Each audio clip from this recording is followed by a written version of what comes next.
মাঝে মাঝে ভাবতে খুব অবাক লাগে যে যেটা আমি কখনো কল্পনাতে ভাবি নাই সেইটাই আমার সঙ্গে ঘটতেছে।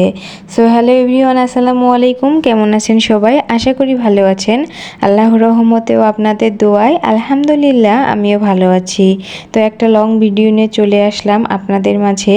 তো হচ্ছে যেটা বলতেছিলাম আমি যে যেটা কখনো কল্পনাতেও ভাবি নাই সেইটা হচ্ছে আমার সঙ্গে যখন হয় তখন বেশ অবাক হয়ে যায়। কেন এই কথা বললাম? আসলে আমি খুব ঘরোয়া মেয়ে ছিলাম। ঘরোয়া মেয়ে বলতে আমি জার্নি করতে পারতাম না, এজন্য আমি কখনো ট্যুরে যাইতাম না বা কোথাও ঘুরতেও যাইতাম না।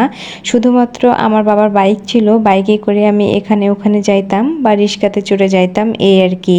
কখনো আমি ট্রেনে উঠি নাই, বাসে উঠি নাই, এরকম একটা অবস্থা। যদি উঠেও থাকি সেইটা হচ্ছে আমার অনেক ছোটবেলায়, আমার মনে নাই আর কি। আর আমার বিয়ের পর আমি ট্রেন জার্নি আমার প্রথম আর কি। প্রথম যখন ট্রেনে উঠি তখনও কিন্তু আমি বমি করছিলাম আর কি। আসলে আমি জার্নি করতেই পারি না, আমার খুব খারাপ লাগে, এজন্য কোথাও আমি ঘুরতেও পারতাম না। যখন আমার স্কুল থেকে বা কলেজ থেকে ট্যুরে যাইতো তখন আমার খুব আফসোস হতো যে আমি যাইতে পারতেছি না। ভাবতাম যে ওদের মতো যদি আমিও যাইতে পারতাম সবার মতো আর কি, তাহলে কতই না ভালো হতো, সব জিনিস দেখতে পাইতাম। কিন্তু সেটা কপাল আমার হয় নাই। কিন্তু বিয়ের পর আমার হাজব্যান্ডের জবের সুবাদে আমার অনেক জায়গা দেখা হয়ে গেছে। পাবনা দেখেছি, আবার পঞ্চগড়ের এই যে চা বাগান দেখতেছিলেন ওইটা কিন্তু খুবই বিখ্যাত। এই চা বাগানে অনেক মানুষজন বেড়াতে আসে। আর এইটা হচ্ছে মহারাজার দিঘি। তো আমরা হচ্ছে শুক্রবার দিন যেহেতু তো ঘুরতে আসছিলাম, আসার পর এই যে চা বাগান দেখলাম, তারপর হচ্ছে মহারাজার দিঘি দেখতেছি। মহারাজার দিঘিটা কিন্তু অনেক বড়, এরকম দিঘি আমি আগে কখনো দেখি নাই। আমাদেরও একটা দিঘি আছে কিন্তু এত বড় কিনা সেইটা হচ্ছে আমার সন্দেহ।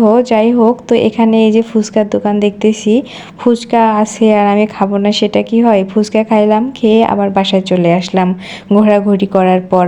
আর বাসায় এসে এই যে মাছ নিয়ে আসছে আমার হাজব্যান্ড, মাছ পরিষ্কার করব। তো খুবই ক্লান্ত লাগতেছিল, তো খালাকে বললাম যে খালা আপনি মাছগুলো কেটে নেন।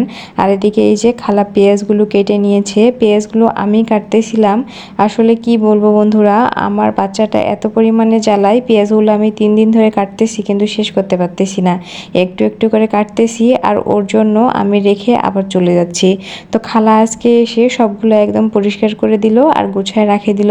আর এদিকে যে রান্না চলে আসলাম, আমি আজকে হচ্ছে মুরগির মাংস দিয়ে ডিম দিয়ে রান্না করব আর কি।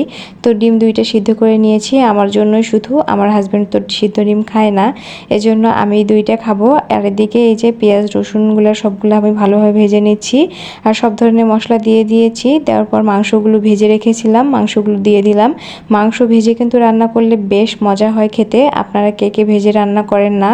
যদি একবার ট্রাই করেন দেখবেন, ট্রাই করে কিন্তু দেখতে পারেন, বেশ মজার হয়। আমার হাজব্যান্ডের থেকে কিন্তু আমি এই ধরনের রান্না শিখছি। যাই হোক, সব ধরনের গুঁড়া মশলা দিয়ে দিচ্ছি, দিয়ে আরেকটু ভালোভাবে ভেজে নিব। নেওয়ার পর হালকা পানি দিয়ে দিব কষানোর জন্য।